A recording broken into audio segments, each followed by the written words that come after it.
আপনারাও কি ভিডিওতে দেখানো ড্রাগনের মতো বড় সাইজের ড্রাগন আপনাদের ছাদ বাগানে বা বাড়িতে যে গাছগুলো লাগিয়েছেন সেগুলোতে দেখতে চান? তাহলে অবশ্যই ভিডিওটি শেষ পর্যন্ত কন্টিনিউ করুন। এই ভিডিওতে আমি আপনাদের সাথে কিছু গুরুত্বপূর্ণ তথ্য শেয়ার করব।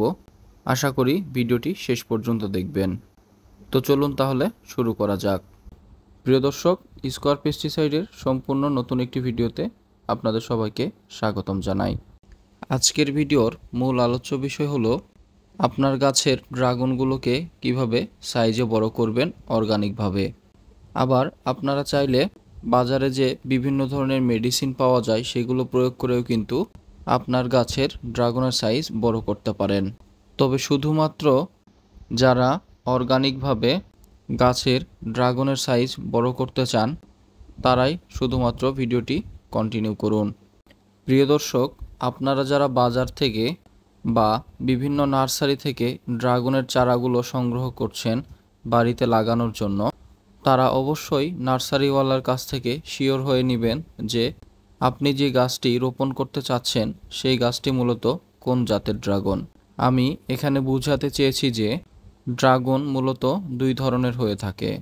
একটি হলো স্বপরাগায়িত জাত, যারা নিজে নিজে পরাগায়িত হয়ে ড্রাগন ফলে পরিণত হয়, এবং অপরটি হলো পরপরাগায়িত জাত, যাদেরকে ক্রস পলিনেশন অথবা হ্যান্ড পলিনেশনের মাধ্যমে পরাগায়িত করে গাছে ড্রাগন ফল ধরানো হয়।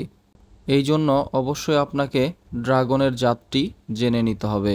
যদি আপনার লাগানো ড্রাগনের জাতটি স্বপরাগায়িত জাত হয় তাহলে চিন্তার কোনো কারণ নেই।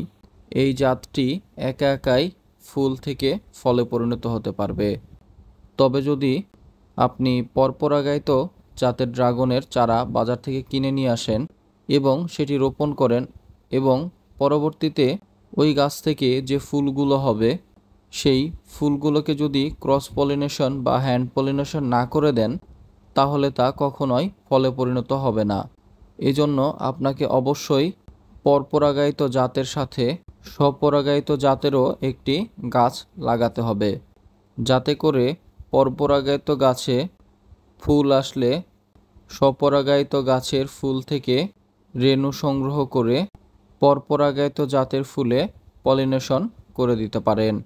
শুধুমাত্র তাহলেই কিন্তু আপনার গাছে ড্রাগন ফুল ড্রাগন ফলে পরিণত হবে। অন্যথায় প্রত্যেকটি ফুল হলুদ হয়ে কিছুদিনের মধ্যেই ঝরে যাবে। এখন আসি অর্গানিকভাবে আপনারা কিভাবে ড্রাগন ফলের সাইজ বড় করবেন।